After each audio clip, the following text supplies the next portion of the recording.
Okay, welcome back. We just finished doing the order details guy.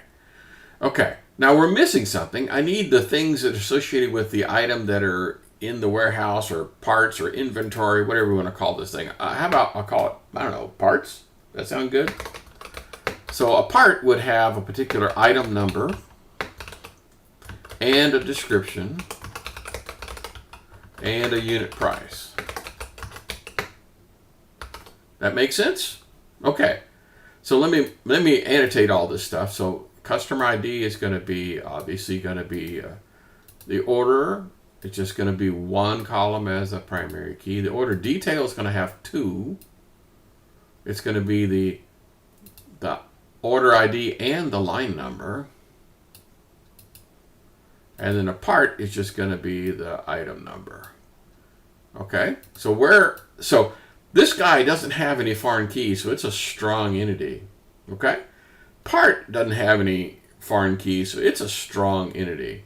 Order, on the other hand, is not a strong entity because you can't have an order without a customer. All right? And order details can't have any details without having an order. Okay? So see how that worked? Okay, you guys doing all right? Basically, make sure you're not missing anything, right? Okay, let's go on. Hopefully these drills are kind of sort of making sense. I'm doing the same thing over and over and over again, all right? All right, so here we go. Does an employee have one and only one first name? Yes. One and only one last name? Yeah. One and only one position? Yeah. One and only one grade? Yeah. One and only one department? Yeah. One and only one team? Yeah. One and only one supervisor? Yeah. One and only one work location? Yeah. Wow. Okay, now is there any hops in here? Can I say for sure that a team or a department determine the supervisor? Okay? Does finance always equal Millie Smith? No.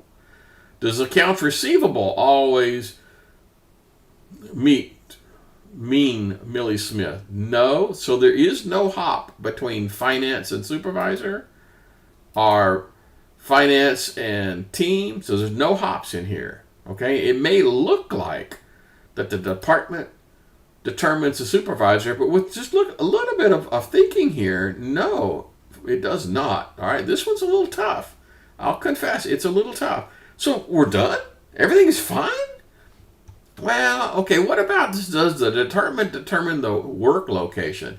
Well, kind of sort of does. The department can't determine the team or the supervisor, but it does kind of sort of look like it does the work location. Okay, so I see a hop in here. That'd be a third normal form violation plus multi-column. All right, so let's start up. So I'm just going to call this one employee. Now, I will confess, this one's a little confusing, and it takes a good eye to be able to see this one.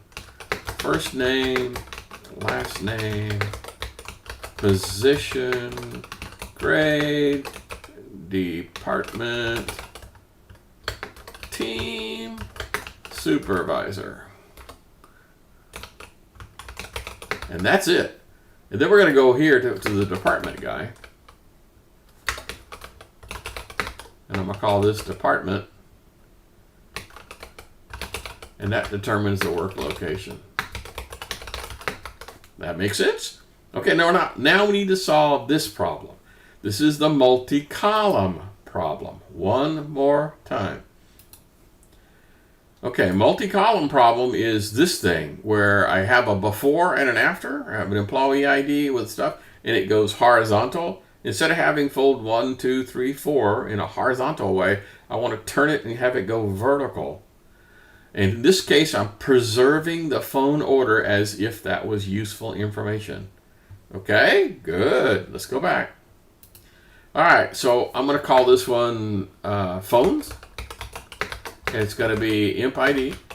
And then I'm going to go ahead and do phone order, as if that was something useful. Like call this one first, then you go to the other one. And then phone number. Okay, let me annotate these guys.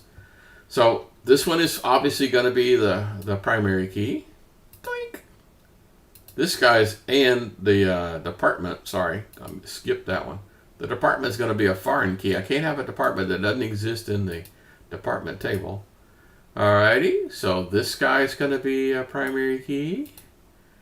This guy is going to, for the phone table, it's going to be 2 columns as the primary key.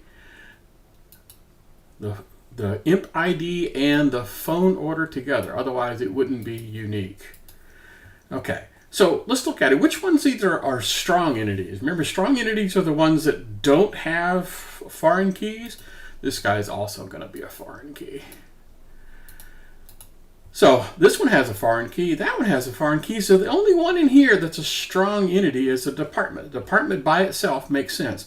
You cannot have an employee without a department, and you can't have a phone without an employee. Is that kind of making sense? Okay. Okay. You guys getting this? I'm not sure how much more demoing this is going to take to be able to have all this sink in. I just over and over and over again. Again, if this was a face-to-face class, we'd be doing this up on the board and you'd be scribbling your own answers, not be coming around looking to see. Okay? Now we do have some others. If you want to tackle these on your own, you know, like a TV guide where you have like the channel and the like channel 12, you know, the network, like NBC, and then actually this would be the like KXTV, and then channel such and such, and the show and start time, end time, category, season, blah, blah, blah, blah, blah, blah, blah, episode, things of that nature. So if you want, kind of work on these on your own. I mean, I know I can't make you do anything like that, but they kind of sort of make sense. Okay, I'm ready to move on to the next one, so I'm going to close this guy down. I don't remember making any changes, so I'm not going to say that. Okay. So here's some more examples. This is going to be more of the along the lines of what we have done before about can you spot something. All right, here we go. So this one is a little weird. This one has some choices in it. And here we have a player, and a player has a name and a position and a jersey number and a team. So does a player have one and only one name? Yes. One and only one position? Yes. One and only one jersey number? Yeah. One and only one team? Yeah. That makes sense. So far, so good. So I don't see any issues there. But it should be fairly obvious that a team has more than one player. Okay? So let's just do the easy one. Okay? The easy one's going to be player, which is player ID. The name, the position, the jersey number. Who cares if I spell it right? Apparently I do. And then what team they're playing. Okay, that kind of makes sense. But now let's talk about the teams. So we have a team, given a team ID. Do I know what the team name is? Do I know what city they're in? Yeah. Okay. So let's do this one. Let's do team ID, the team name, and the city. Okay, so far so good. No problems here. Kind of sort of making sense. The next one is going to be the game. Now this one's a little complicated. Because the game is going to have a game date and a game location. Plus, it's going to have something to connect the two teams together. Now, you have a choice. You could say, well, that is a one-to-many relationship. A game has more than one team. Okay? A one-to-many relationship. That is absolutely a correct statement. The problem here is I can't tell it that I want exactly 2. You know, when you do a one-to-many, it means I don't know how many. But here I do know exactly how many. So I'm going to do it slightly different. I'm going to make up some brand new columns that don't exist to solve this problem. This is kind of sort of like the multi-column problem in reverse. I'm making it multi-column. Oh, wow, okay. So this is going to be game. And so game ID. I need the game date. That makes good sense, right? The date for the game and the location, or what they call stadium here. So game ID, date, stadium. And then I'm going to go ahead and have two different teams. Now, I could call it like Team 1 and Team 2. That doesn't make much sense. But I'm going to call it like home team and away team. Does that make sense? So I'm actually creating what you could say is a multi-column problem.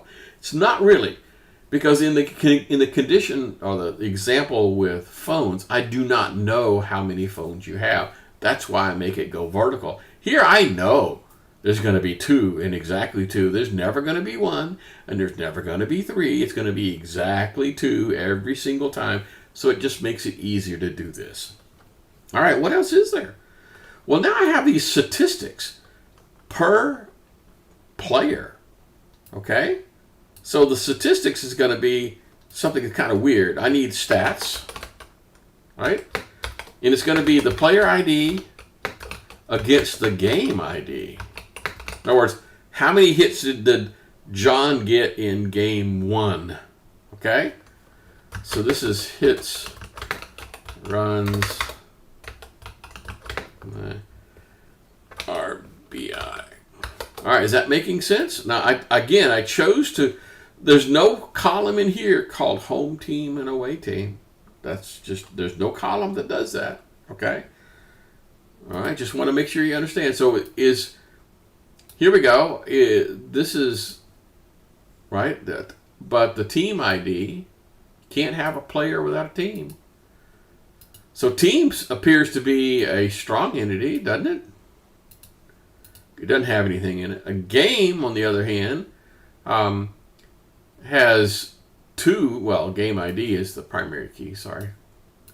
But it has the away team being a foreign key and the home team being a foreign key. And then, of course, the stats is going to be a combination. This is going to be an intersection table between the two tables. So both of these are going to be primary keys.